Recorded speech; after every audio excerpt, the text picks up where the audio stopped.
Di Kota Ambon ada sejumlah agen penyalur oksigen bagi kebutuhan rumah sakit. Setelah Satuan Tugas Penanganan COVID-19 Maluku berkoordinasi dengan agen penyalur oksigen, mereka menyatakan stok oksigen yang diproduksi untuk kebutuhan rumah sakit tersedia dalam jumlah yang cukup.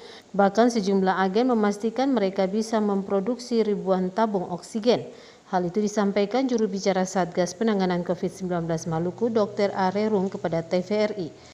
Produsen itu mampu memproduksi ribuan tabung per hari, cukup tinggal kebutuhan tabungnya kalau mencukupi. Artinya kalau tabung cukup bisa memproduksi banyak.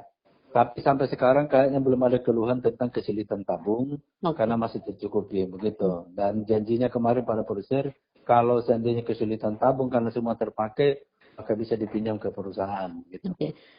Diakui Rerung sampai saat ini belum ada keluhan terkait dengan kurangnya oksigen di rumah sakit. Frida Raiman, Berti Opir melaporkan.